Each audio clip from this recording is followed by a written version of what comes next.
It wasn't until after I got a hands-on with Doom Eternal that I really noticed the differences in its core gameplay. Playing Doom 2016, I didn't think there was much that could be done to the foundation of the series, but after playing the sequel, I was wrong. Taking place 2 years after the events of Doom 2016, we find Doomslayer back on Earth.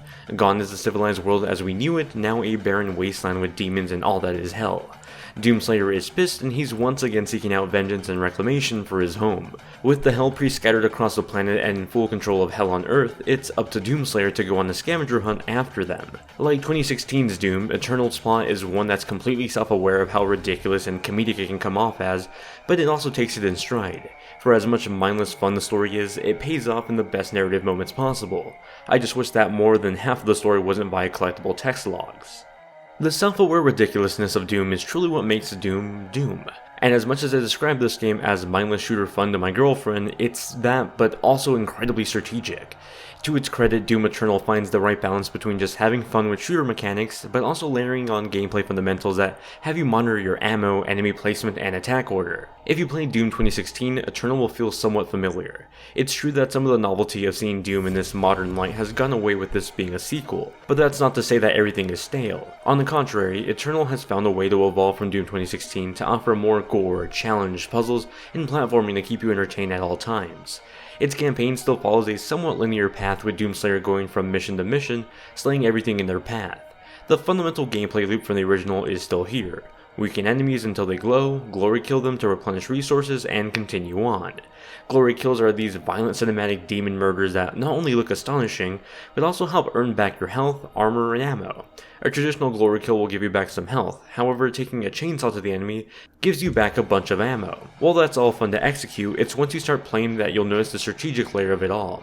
Suddenly health is scarce and you're on the brim of death. Do you hold off on weaker demons as health packs for later in the fight, or do you take them out first? Should you use your chainsaw on the smaller enemies for a quick ammo refill, or should you reserve your chainsaw fuel for larger enemies? Whatever I chose, it felt unique to that given moment, and almost like a dance of some sort. To any innocent bystander, I'm sure it looked like a mindless violent video game, but to me, I was doing combo dancing. Not frantically shooting, but strategically planning my next move. Those moves only got more complex as I upgraded my weapons and unlocked new abilities, and boy are there a lot of them. New weapon modifications can add attachments to your weapon or buff them up, whether that's adding more ammo or turning your shotgun into an automatic one. Other upgrades include being able to dash quicker or even just slowing down time when you reach your last HP. These unlocks come at a pretty gradual pace, but depending on the order in which ones you choose, your Doomslayer will feel completely different than mine. Scattered in between all the fights are puzzles and secrets. I found these sections to be small treats between the large sandbox fight sequences. These secrets are shown by a crack in the wall or a collectible that seems just barely out of reach, usually having me perform some sort of perfectly timed platforming. They were fun challenges that rewarded me with some sort of buff or a cool Funko Pop-like collectible of enemies I had faced so far. You can see some of them back at the Doomslayer's Fortress, which just acts as a mission hub, but one that belongs to the biggest Doom series fan. Now, while I felt like these puzzles tested my platforming and the rooms filled with enemies tested my combat, it was the bosses that didn't really feel like they were testing me at all. In some way, they were exactly what I expected of a Doom boss. Larger enemies that required some more firepower. Rarely did I ever find a clever aha moment to figuring them out, like I would in something like Sekiro or Bloodborne. Perhaps I've been spoiled by everything else Doom has given me so far, but it seemed just okay in comparison to the rest. Outside of the 12 to 15 hour single player campaign, there is a multiplayer mode that's been revamped from the original's Team Deathmatch. The bigger focus is now on asymmetrical gameplay. It's a 2v1 match where demons face off against the Doomslayer, with a similar rule set to the single player campaign.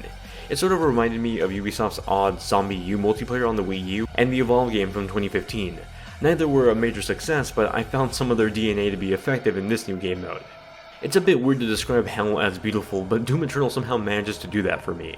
The destruction of Earth sucks, but boy does it look nice. The reddish hues in every corner never seem to get old. Despite having a mostly linear path throughout its campaign, Doom Eternal never felt confined, and I think that was in part to the lovely hellhole vistas constantly on display. More often than not, I'd see some sort of structure in the distance that I wouldn't be able to access right away, but could come back to later once a certain upgrade was made or an ability was unlocked. Having this take place on Hell on Earth, there's some well-appreciated variation, especially in comparison to Doom 2016. We're not just running through metal corridors or sci-fi themed hallways anymore. The buildings that were once populated by civilization are now torn down, and in their places is the rubble and our new platforming sections. I played this on an Xbox One X, which ran the game at a dynamic resolution that maxes out at 1800p with a target frame rate of 60 FPS. PS4 Pro runs at the dynamic 1440p, also targeting 60 FPS.